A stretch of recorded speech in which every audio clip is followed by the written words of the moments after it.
Agora são 8h23. Vamos conversar neste momento com o psicanalista, professor da Universidade de São Paulo, Christian Dunker. Ele já está por Skype. Christian Dunker, muito prazer em tê-lo aqui no nosso jornal. Bom dia. Prazer é o meu. Bom dia.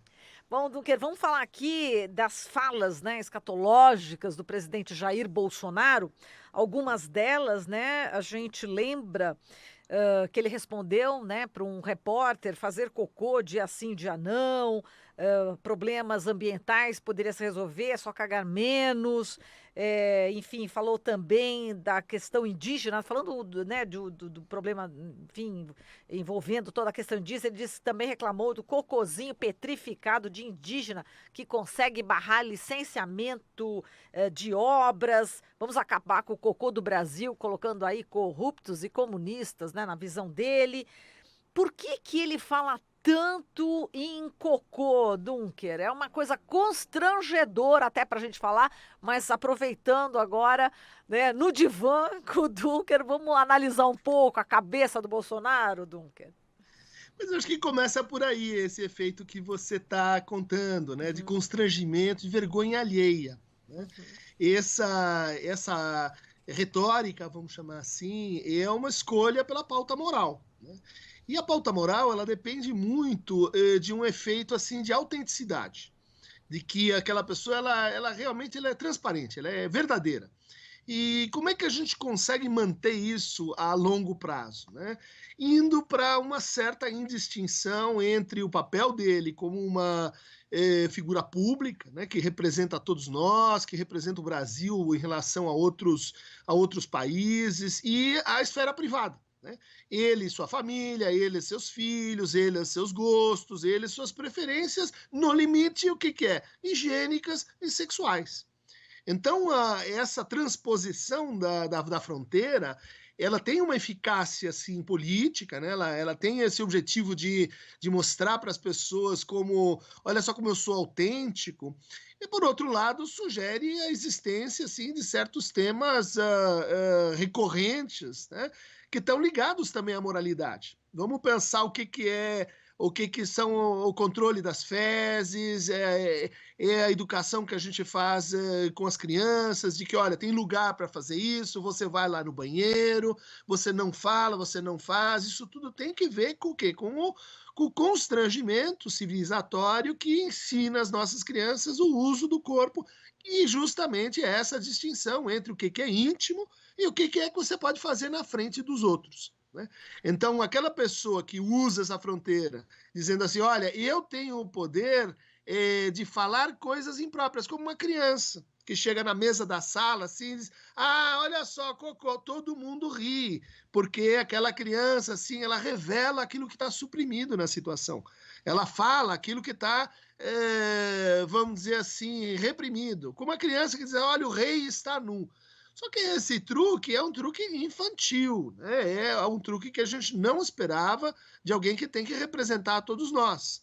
Aquela pessoa que é um indígena, que é um negro, que é uma mulher, que é um japonês, que tem assim o tamanho do seu pênis, então posto publicamente em generalização.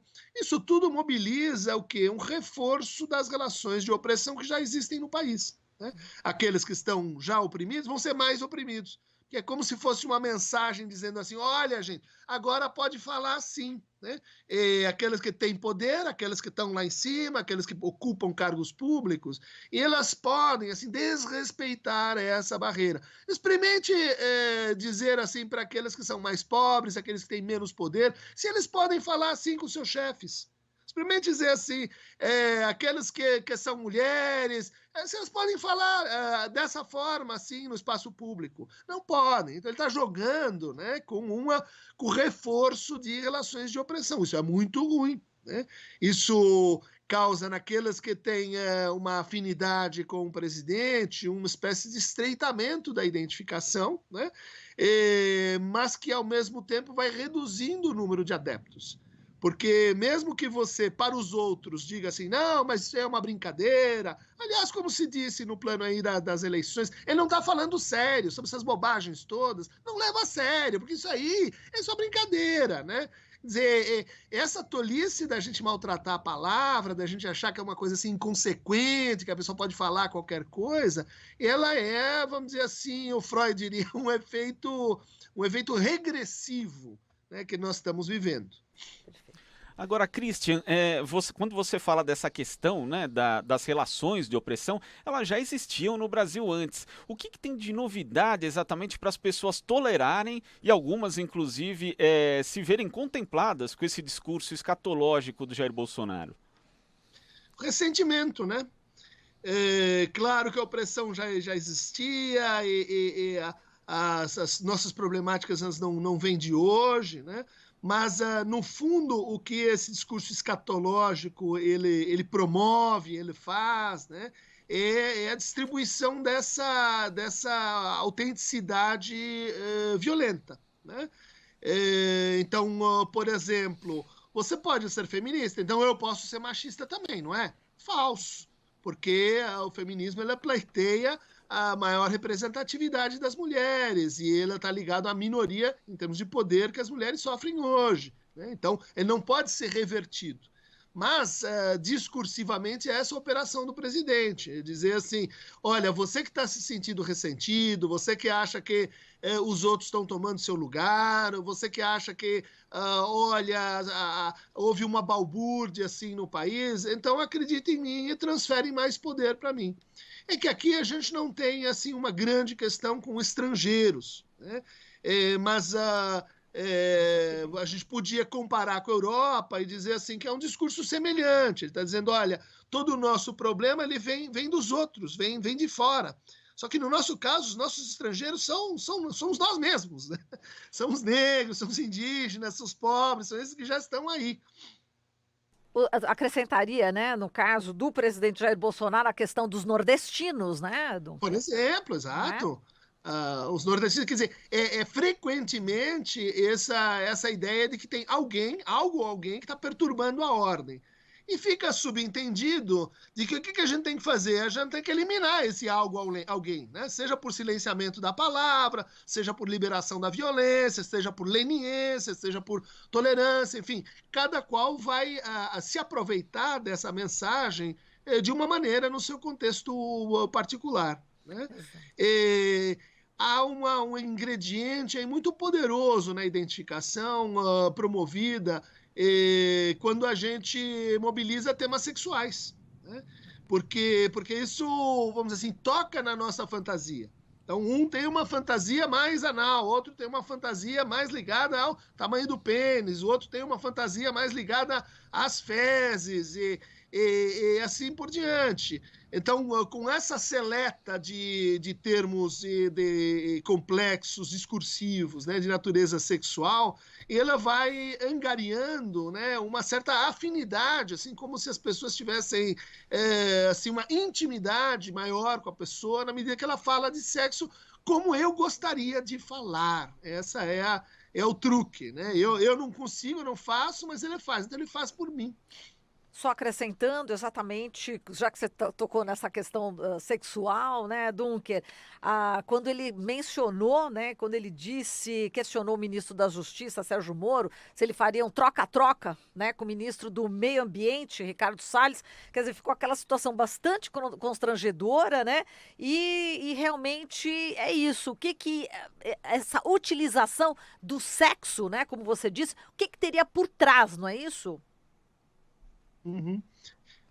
Vamos pensar assim, onde a gente já viu esse tipo de brincadeira, porque ela é recorrente. Se fosse uma vez, a gente dizia, o cara tentou uma piada, não se deu bem, agora mudou o tema, né?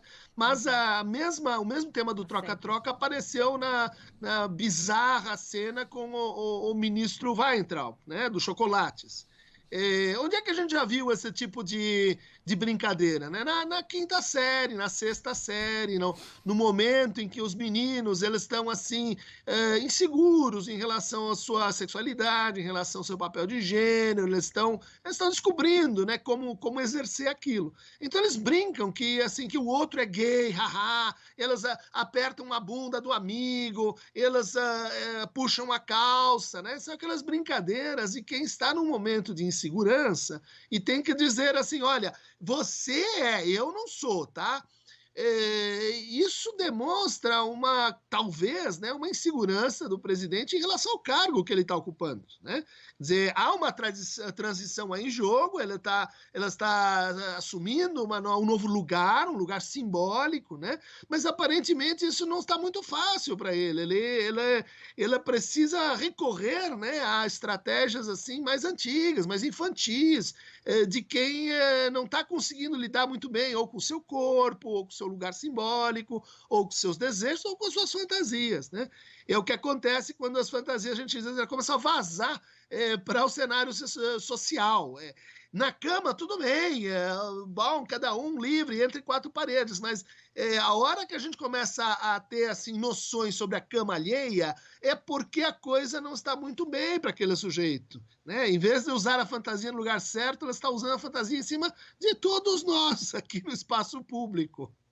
Não, e eu lembro, né, Marilu, que a gente fez uma entrevista com o Dunker no ano passado, e foi logo depois ali da eleição do Jair Bolsonaro. E esse assunto da sexualidade, ele estava muito ligado, por exemplo, ao que foi feito com o movimento Ele Não.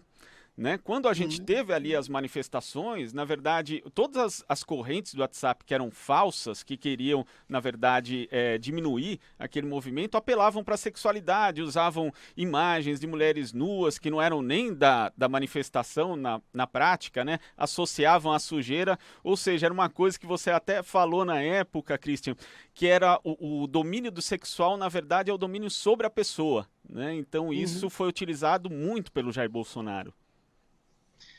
Porque em relação à sexualidade, a gente não tem o mesmo tipo de liberdade que a gente tem em outras áreas, né? A gente não pode escolher assim, não, agora eu quero desejar assim, ou perfeitamente outro tipo de pessoa. Não, é difícil. A sexualidade, ela impõe pra gente algumas fantasias que são menos negociáveis, né? Mas nesse caso do conteúdo anal, isso se cruza com uma parte da história do Brasil, né? Vamos pensar que os ibéricos, eles não eram muito conhecidos pela sua higiene pessoal, né? Tanto os portugueses quanto os espanhóis. Quando chegam ao Brasil, eles encontram os indígenas que têm uma relação mais cotidiana com a água, com o banhar-se, com a limpeza, né? Então isso vai gerando uma ideia de que a pessoa que está mais abaixo na hierarquia social, ela é mais suja, né? E aqueles que estão mais acima são mais limpos. Isso é uma das linhas de força dos nossos preconceitos, né? Então, isso cheira mal, essas são pessoas que não são como nós, porque elas não tomam banho, né? Então, começa a haver toda uma mítica de que aquelas pessoas que são politicamente assim, adversárias ou inimigas, elas, no fundo, elas têm um problema de caráter. Não é que elas estão pensando diferente, elas são pessoas ruins. E qual que é o sinal moral mais simples para essa maldade? Elas cheiram mal, elas não são higiênicas, elas não se cuidam, elas não se limpam, né? Então a retórica do cocô e de xingar, né, os comunistas são cocôs, e ela se aproveita desse antigo preconceito vigente no nosso país, né? Agora, o ex-presidente Lula, na entrevista ao Bob Fernandes, agora na sexta-feira, transmitido pela TVE, Rádio Brasil Atual, Duncan, ele disse o seguinte, que o Bolsonaro age como se fosse um chefe da torcida organizada e que, enfim, ele pega, né, a torcida organizada como se fosse aí 30%, né, do eleitorado que o Bolsonaro tem fixo, e ele disse assim que realmente existem aquelas pessoas, né, dentro da torcida organizada que são mais violentas, um aqui, outro ali, mas na realidade a torcida organizada, ela quer ver jogo, ela quer ver um bom jogo também, né? Então, e que Perfeito. o Bolsonaro, ele está apenas colocando essa questão, né, para a torcida organizada e ponto, esquecendo do jogo. Como é que você vê essa reflexão aí do ex-presidente Lula?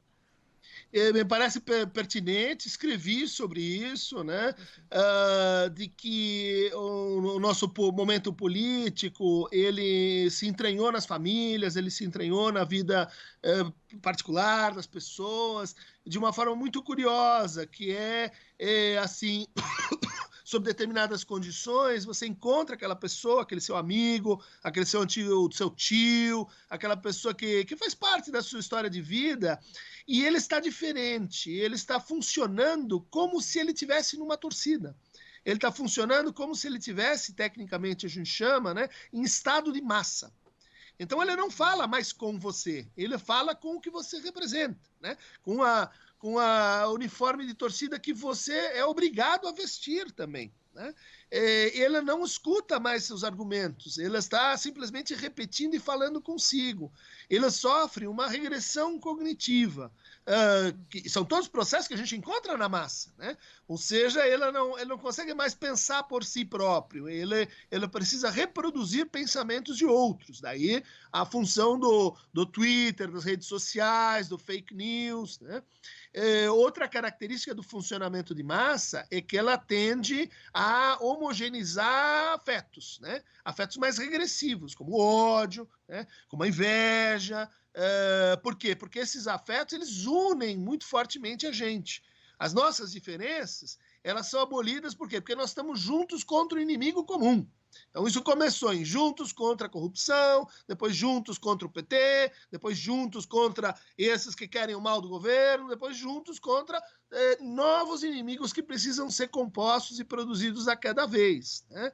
Juntos contra os professores, junto com os professores de história, juntos contra o marxismo cultural, juntos contra Paulo Freire, né? Quer dizer, a lista ela vai aumentando e tornando assim mais evidente como de fato a gente parou de pensar, né? A gente só está categorizando e generalizando o outro e a nós mesmos. Caramba, e escutando isso que você está falando, como é que a gente consegue, com informações, né? No caso, a gente, né, jornalista, conversa, né, com as pessoas e a gente se depara com essa pessoa com que você está falando, enfim, que não quer saber, que só está na torcida, e realmente não tem ouvidos. A gente coloca dados, informações, documentos, falas, né, do Intercept Brasil, e realmente as pessoas, elas acabam, né, esse setor, né, acaba não ouvindo, não vendo e não quer saber, né, Dunker? É um problema não só porque há assim, uma posição refratária, mas porque isso vai assim assoreando, isso vai atacando as nossas instâncias de mediação, né? Então, por exemplo, né, você chama o Dunker no Brasil atual, só podia, porque é uma rádio vermelha, eu sabia, porque são pessoas que estão comprometidas. E a pessoa, ela fica, de fato, surda, né?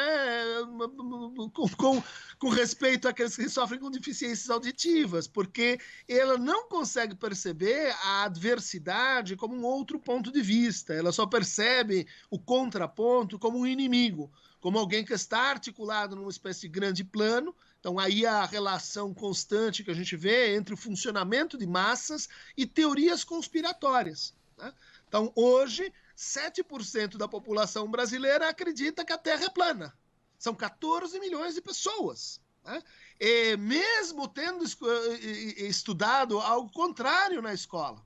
Por que disso? Porque você precisa desse tipo de conteúdo para dar unidade à sua teoria da conspiração, para mostrar como eles, ou seja, a universidade, a rádio, o jornal, os juristas, eles, os entendidos, eles, os que mandam no saber, eles estão nos enganando.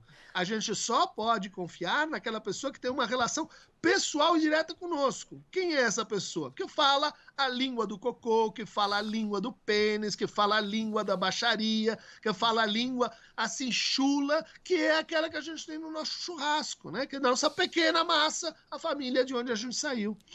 Agora, Christian, tem essas pessoas aí da torcida organizada, os movimentos mais radicais, que de fato é muito difícil estabelecer um diálogo, mas o Bolsonaro teve 57 milhões de votos e boa parte, talvez até a maior parte dessas pessoas que votaram no Bolsonaro não se alinham totalmente com esse pensamento dele ou com essa escatologia dele. É como conversar com essas pessoas, como restabelecer o diálogo com essas pessoas, muitas delas inclusive acabaram quebrando laços familiares, laços de amizade por conta do voto no Bolsonaro, porque a tentação também, de um lado, é simplesmente chegar e falar, olha, eu avisei, hein? Olha, tal coisa, Então não tá faça vendo? isso. Não faça. Não faça. Então, essa é a sua recomendação, não faça Pode isso. Como pensar, estabelecer viu? esse diálogo? Pode pensar em silêncio, mas não faça isso, porque isso não é uma competição para ver quem tem a razão, né? A gente não deve humilhar o outro quando ele está no momento mais sensível de fazer esse ato simbólico muito importante, que é voltar atrás, né?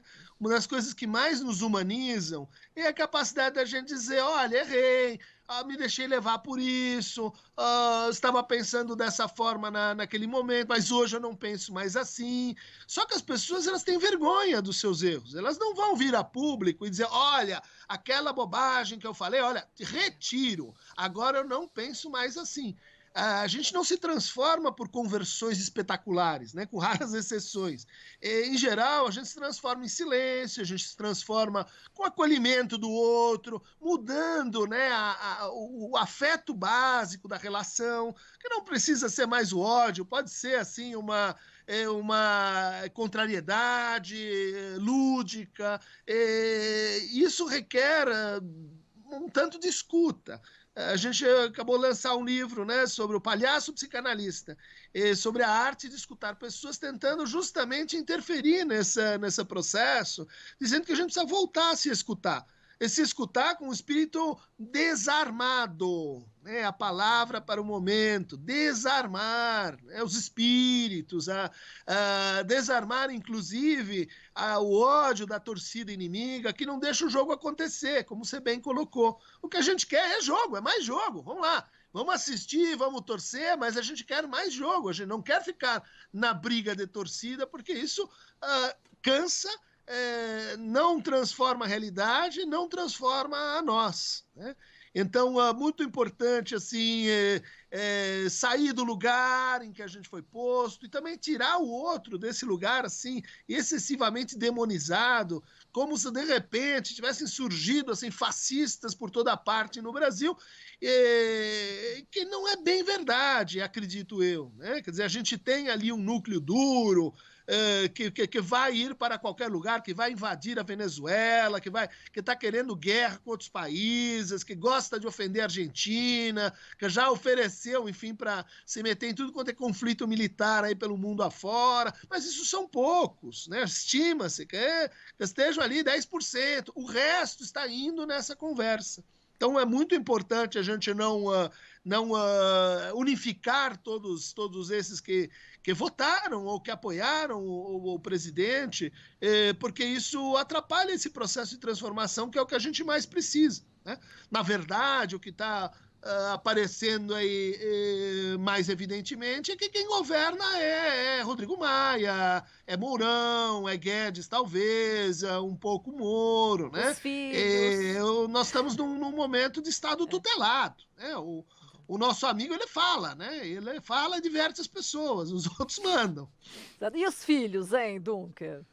Os Então, filhos, esses mandam. Então, acrescentei aqui. É uma outra característica, né? Que até é muito brasileira, né? Aquela aparece lá no Machado de Assis, no pai do Brás Cubas, né? Que é o quê? Um pai leniente. É um pai que diz assim, olha, eu te amo, por quê? Porque eu deixo você fazer bobagem. Eu te amo porque você faz diabruras, assim, coloca o rabo de papel na saia das mulheres, você maltrata o escravo, você se comporta como uma criança mimada. E eu acho que é isso mesmo, que ser seu pai é simplesmente estar do seu lado para qualquer coisa que você fizer, né? Então, nesse momento em que é preciso reforçar, assim, a gente não sabe direito por que tanto, né? O papel de pai, ela está assim, como acontece, infelizmente, na história dos políticos, né? Se transformando num tirano solitário. E o tirano solitário, ele só confia na sua família, né? A própria família o trai, né? Mas esse tipo de laço que faz com que ele exponha os filhos a situações dramáticas, né? Quer dizer, essa situação de ser nomeado embaixador em Washington sem ter credenciais para isso, é da ordem da vergonha alheia, né? Isso marca uma pessoa, isso atrapalha o futuro político, né? Isso expõe o filho. Por quê? Porque aquela atitude do pai que diz assim, eu protejo você em qualquer situação, em qualquer estado de realidade. O que é falso, é onipotente. Perfeito. É isso aí, então, Dunker, a gente agradece aqui a sua participação, foi ótimo. Não sei se a gente passou um pouquinho, abusou bastante aqui do tempo, né? Tranquilo, em Foi nome de uma boa causa. quase uma sessão analítica mesmo aqui. Um grande abraço, Dunker, e a gente convida você em nas próximas vezes para estar conosco. Um grande abraço. Estamos juntos. Um abraço. Até mais. Tchau, Falamos aqui, tchau, tchau. Falamos com Christian Dunker, psicanalista e professor da Universidade de São Paulo.